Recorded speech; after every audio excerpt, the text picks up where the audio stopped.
Ready.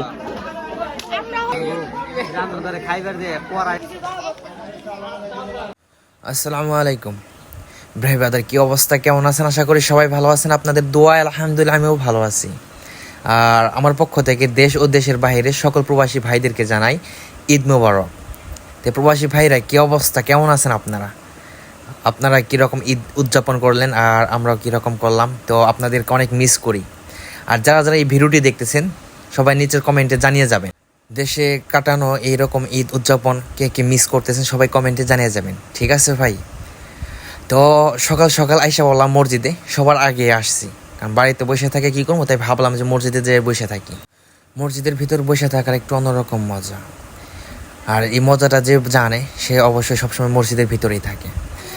আর মসজিদে অনেক লোকজন হয়ে গেছে, হুজুরও খুতবা শুরু করে দিয়েছে। তো কিছুক্ষণ পর আমরা নামাজ পড়বো, সব ভিডিও নিতে পারিনি, তো তার জন্য দুঃখিত। আর ভিডিওর পরে এখন আমরা ভাবলাম যে ছোট ভাইদের সাথে একটু আড্ডা দিয়ে আপনারা দেখেন ছোট ভাই কি বলে। আমরা হলাম একদিনের কসাই। এই জায়গায় গরু জবাই করা এবং কি আর অন্য অন্য যেগুলা ভিডিও আমার কাছে রয়ে গেছে এগুলো আমি দিতে পারি নাই, ফেসবুকের প্রাইভেসির কারণে আমি দিতে পারি নাই, তো তার জন্য খুবই দুঃখিত।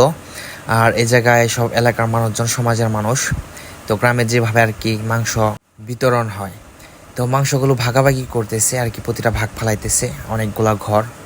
তো সমাজে তো দেখা যেতে সবাইকে দিতে হইব, সবাই একসাথে যেহেতু সমাজে থাকি। তো যে প্রতিটা এলাকার ভাই বাদার সবাইকে বলতেছি, এই তোমরা দেখো, ঠিক আছে?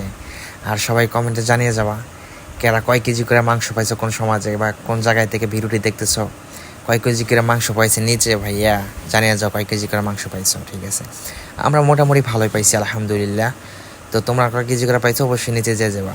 আর সবাইকে ঈদ মোবারক জানাই, এটা জানি মাথায় থাকে, ঠিক আছে? তো ধন্যবাদ, আজকের ভিডিও এই পর্যন্ত, সবাই ভালো থাকবেন, ধন্যবাদ, আসসালামু আলাইকুম।